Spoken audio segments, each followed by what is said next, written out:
Hello everybody and welcome to another Gear Talk. This time I want to talk about an accessory that I consider the most essential to improve the quality of your photographs. And by the way, you can build it yourself for less than $1.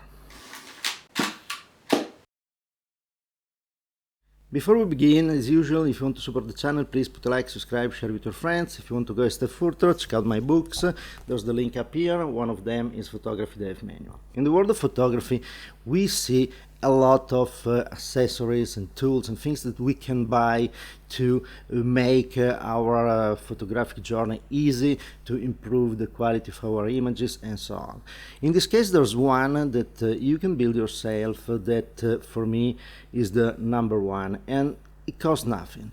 Basically, if you have to spend money, it will be $1. I built it one now for $0 because I used some scrap paper that I had around. Very simple. Take a black piece of cardboard or thick black paper, like this. Cut 2 strips, like this. Put them together with a stapler or tape or what you want to make this shape like an L. So, no matter the size, can be bigger, smaller, just get the cardboard that you have around so you don't have to spend money in it. So, do this once, do this twice, and then you have the best accessory you can have in photography, and is this. If you get used to use this frame to just look at the world and decide what you want to frame inside and all those kind of things before you take pictures, this will change your world. You will learn a lot of things from this. First of all, that you don't need to be stuck with the proportion of the sensor in your camera or the size of your film. You can move the proportion as much as you want when you look around, and you can see what proportion is more adapted to the image that you are looking for. To understand that you are not stuck with the 2:3 proportion of your camera is something that is absolutely essential, because everything has to do with the composition. There are subjects that require square format, other rectangular format, and so on. And that is something that is very easy to understand going around and playing with this. By the way, if you want to know more about the composition, check out my video here. It's a long video, but a lot of information inside. The second thing that is essential of this accessory is that it's flat. You can put it in every bag. You can do a very small version of this so it can stay in your pocket. So it's light. You can go around just with this and look around and just train your eyes for that. It's so comfortable to use that you can lower it, higher it, and you can change the point of view.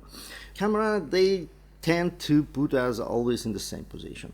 With this, you can just go around and everything will be very, very, very easy. Third thing about this is that if you put the size of your sensor or of your film exactly here, the focal length will be the distance between the frame and your eye. So you look around and you like a specific composition, you measure the distance and you will have the focal length.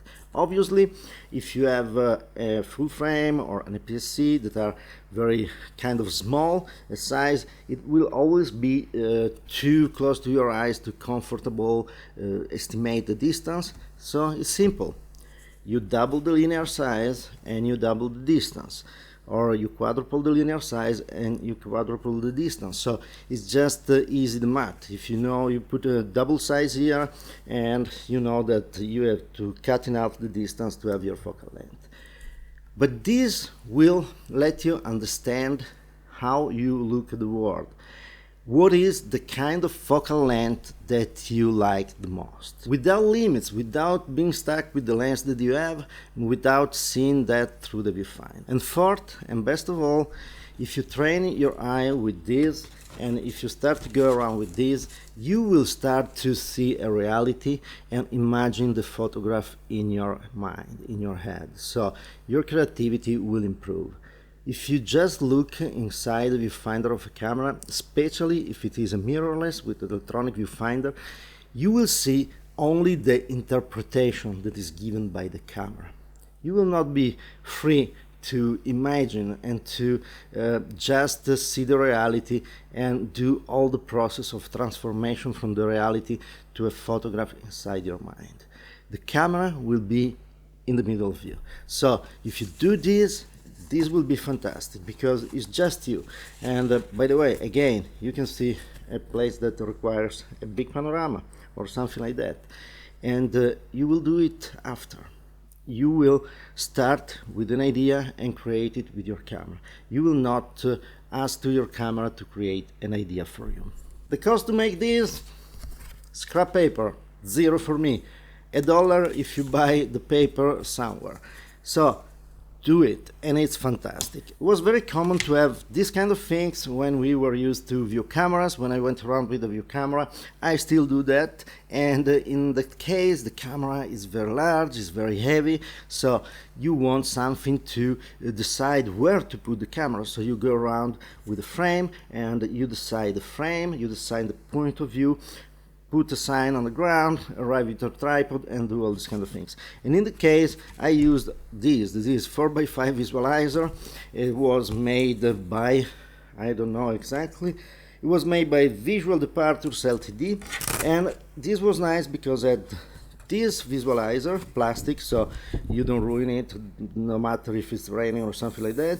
And here there was a cord, this side for 5x6, and this side's for 8x10. So it was with the distance was okay. I'm using a 4x5 camera. I look at the frame, I measure the distance is 210, so this is the 210. If it was with the 4x5 with 8x10, I had to use 450. So this is the thing, and you can do the same thing by yourself.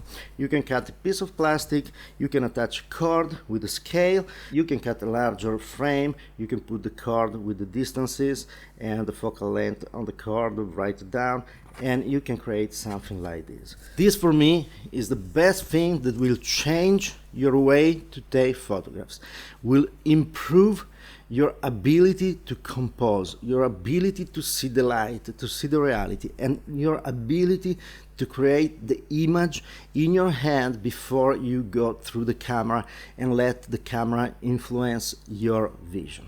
So do it. Thank you for watching. See you next time.